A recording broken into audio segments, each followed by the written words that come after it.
स्वागत है आप सभी का न्यूज़ टाइम्स में। 2023 की विदाई और नववर्ष के स्वागत की तैयारियां शुरू हो चुकी है। चांडिल जलाशय में पर्यटकों की भीड़ उमड़ने लगी है और लोग नौका विहार का तो आनंद उठा ही रहे हैं, साथ ही उन्हें एक नई चीज़ भी देखने को मिल रही है।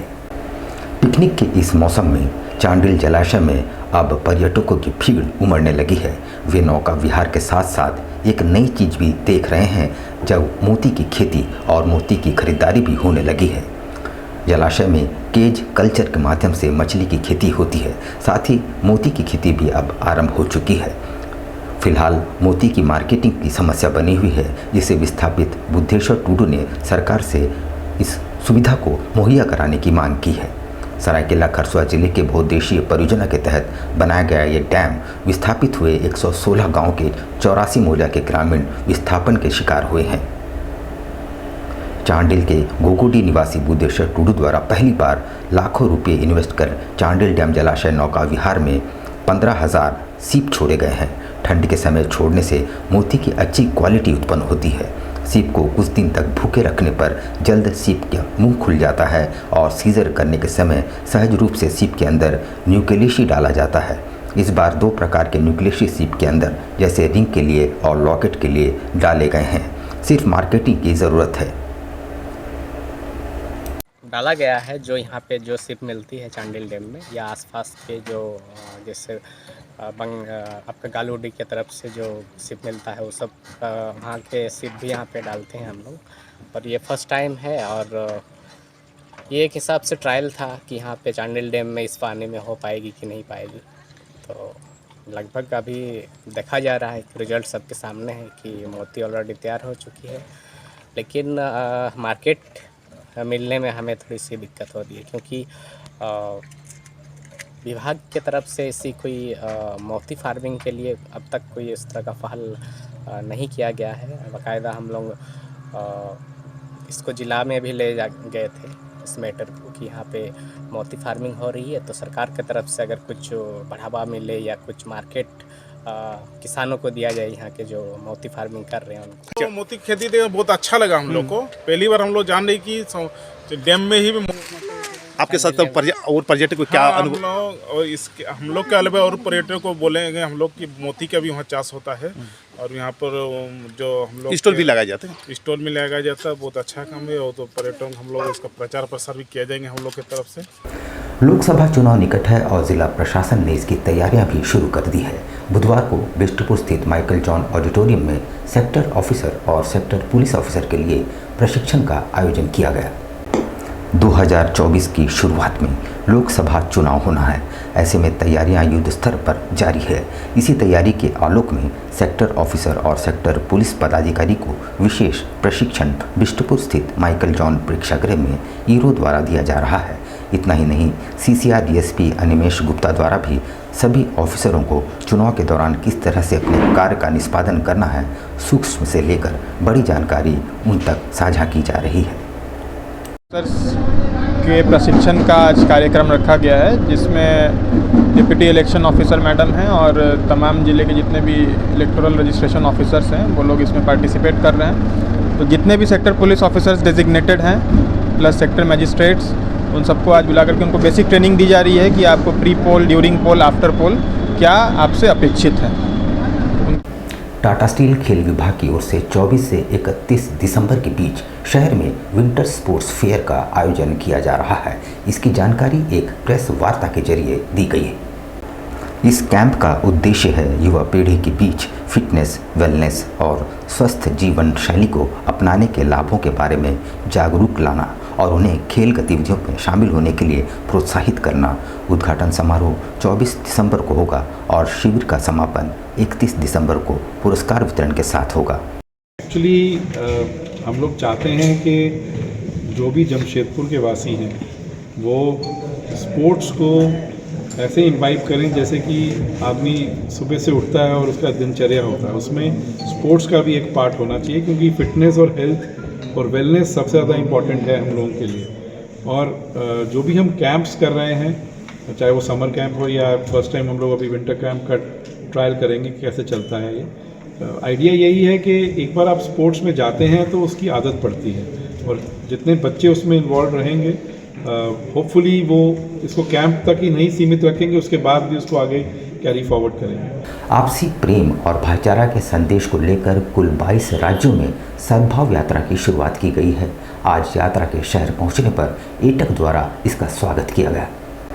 2.5 अक्षर प्रेम के इस नाम से इस सद्भाव यात्रा की शुरुआत राजस्थान के अलवर जिले से शहीद भगत सिंह की जयंती के अवसर पर 28 सितंबर को किया गया।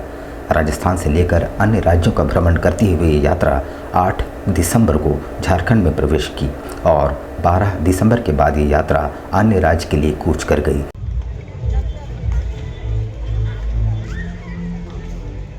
ये राष्ट्रव्यापी यात्रा है। ये 22 राज्यों में ये यात्रा चली है और 28 सितंबर को शुरू हुई थी, जब भगत सिंह के जन्म दिवस के अवसर पर ये यात्रा शुरू हुई है और इसका समापन होगा गांधी जी की शहादत दिवस पर, बापू के शहादत दिवस पर दिल्ली में 30 जनवरी को इसका समापन होगा।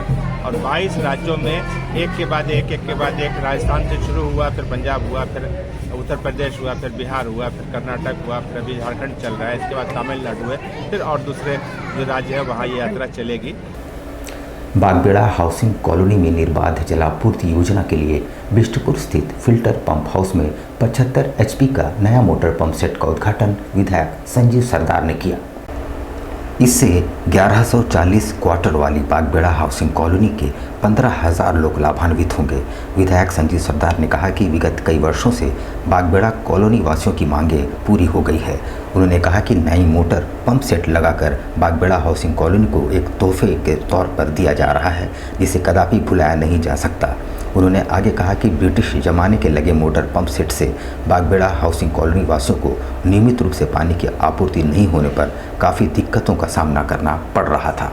अगर जो पूर्व की व्यवस्था था हमारे पोटका विधानसभा अंतर्गत जामशेदपुर प्रखंड के बागबेड़ा के हाउसिंग जो कॉलोनी है, इस कॉलोनी में 1140 परिवार रहते हैं और आज इस आदिपुर मोड़ से ही पानी उस बागबेड़ा कॉलोनी जाता था। तो आज़ादी के बाद जब बनने के बाद ये सिस्टम में जो मटर था, ये मटर बार बार ख़राब हो जाता था, जिसके कारण बागबेड़ा कॉलोनी में पानी नियमित रूप से पानी नहीं मिल पाता था। उसके लिए इनका जो समस्या था हम लोग त्रिस्तरीय पंचायत प्रतिनिधि लोगों समक्ष हम लोग का रखा था। तो हमने इस ज़िले के उपायुक्त के साथ साथ संबंधित हमारे पेयजल विभाग के सभी पदाधिकारी जन के साथ बीच वार्तालाप करते हुए हम लोग को विशेष रूप से फंड मुहैया कराया और कराते हुए इसे बागबेड़ा में नया मोटर लगभग 12 लाख 60 हज़ार की नया मोटर सरकार द्वारा देने का काम हुआ है। आगामी 17 और 18 दिसंबर को रंगरेटा महासभा द्वारा गुरुमत समागम का आयोजन किया जा रहा है, जिसकी जानकारी प्रेस वार्ता के जरिए दी गई। बाबा जीवन सिंह जी के 319वें शहीदी दिवस के उपलक्ष्य में इसका आयोजन किया जाएगा। समागम में पटना साहिब की कीर्तनी जत्था, पंजाब से दाढ़ी जत्था एवं कई धार्मिक कार्यक्रमों के माध्यम गुरु के संदेश को संगत में संचार करेंगे। आपको बता दें, महासभा लगातार 4 वर्षों से इसका आयोजन जमशेदपुर के एग्रीको स्थित ट्रांसपोर्ट मैदान में करता आ रहा है। इस साल भी हम लोग शिरोमणि शहीद बाबा जीवन सिंह और 4 साहबजादे का शहीदी दिहाड़ा बहुत ही बड़े पैमाने में मना रहे हैं, क्योंकि आप लोगों ने देखा होगा कि एग्रीको मैदान में हम लोग बहुत ही बड़े पैमाने में ये कार्यक्रम जो है शहीदी दिहाड़ा हर वर्ष हम लोग करते हैं और इस साल भी ये कार्यक्रम जो है शहीदी दिहाड़ा हम लोग बहुत ही बड़े पैमाने में मना रहे हैं। इसमें पूरे हिंदुस्तान की करीब हर एक राज्य से जो है सिख संगत इस कार्यक्रम में शामिल होने के लिए आ रही है। यहाँ पर हम लेंगे एक छोटा सा ब्रेक, लेकिन अब कहीं जाइएगा नहीं, क्योंकि ब्रेक के बाद खबरों का दौर जारी रहेगा। तो आप बने रहिए हमारे साथ और देखते रहिए न्यूज़ टाइम्स।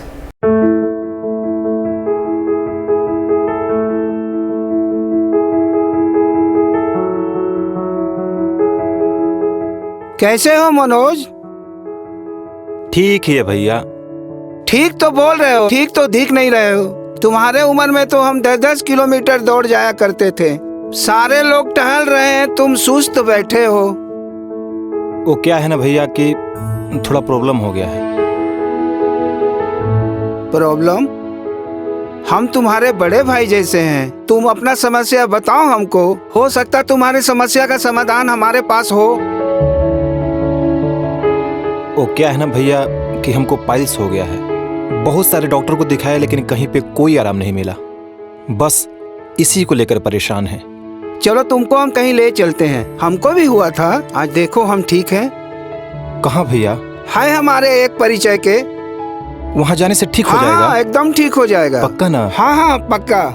चलो चलो। चलिए भैया। शमीम खान नवेदी, पाइल्स, बवासीर, किसी भी प्रकार का बवासीर हो 7 दिनों में जड़ से समाधान है।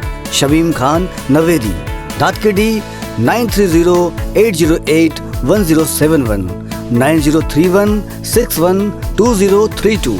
सुबह 10 बजे से 1 बजे तक और शाम 4 बजे से 8 बजे तक। आपके बच्चों के सुनहरे भविष्य का दूसरा नाम गायत्री शिक्षा निकेतन। शिक्षा के क्षेत्र में उत्कृष्ट प्रदर्शन के लिए राष्ट्रीय एवं राज्य सरकार से सम्मानित विद्यालय, जहां होता है आपके बच्चों का सर्वांगीण विकास। गायत्री शिक्षा निकेतन उच्च स्तरीय और आधुनिक उपकरणों से lace computer lab, science lab, आधुनिक क्लासरूम्स। गायत्री शिक्षा निकेतन।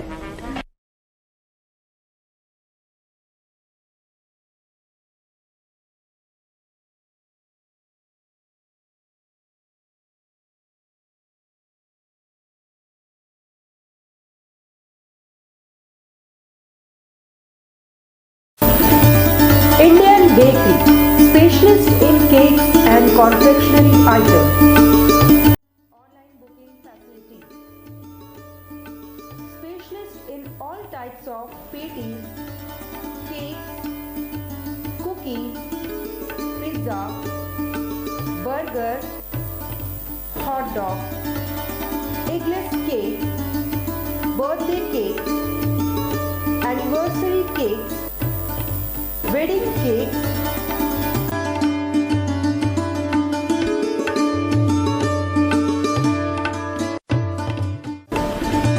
cream rolls, fruit cakes, all types of biscuits, marriage anniversary cakes, and school order specialists. Please do visit with your friends and family.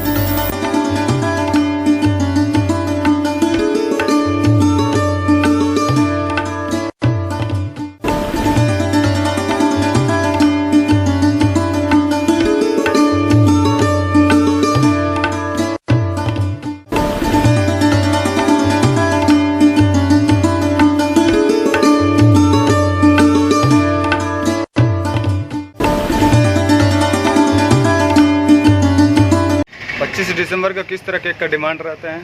25 दिसंबर में कस्टमर का ज़्यादातर रिक्वायरमेंट फ्रूट केक का रहता है। Fruit cake customer बहुत पसंद करता है, इसलिए हम लोग ज़्यादा तादाद में जो है फ्रूट केक का ही तैयारी करते हैं।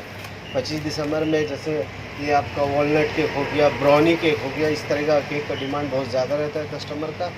और हम लोग चाहते हैं कि कस्टमर को अच्छा टेस्ट और क्वालिटी मिले, और हम लोग जितना हो सके अच्छा तैयारी करते हैं कि कस्टमर को अच्छा से अच्छा चीज़ दे सके, ताकि कस्टमर खाए और उसको पसंद आए और वो दोबारा इंडियन बेकरी न्यूरानी की तरफ में आए। हम लोग जो है देखिए तरह तरह का फ्रूट केक का आइटम तैयार किए हैं, ताकि कस्टमर यहाँ से कोई भी वापस नहीं लौटे। हम लोग जितना कोशिश करते हैं कि अच्छा से अच्छा सामान प्रोवाइड कर सके कस्टमर को, ताकि कस्टमर जो है वो खुशी खुशी मतलब ले खाए और फिर दोबारा इंडियन बेकरी में आए।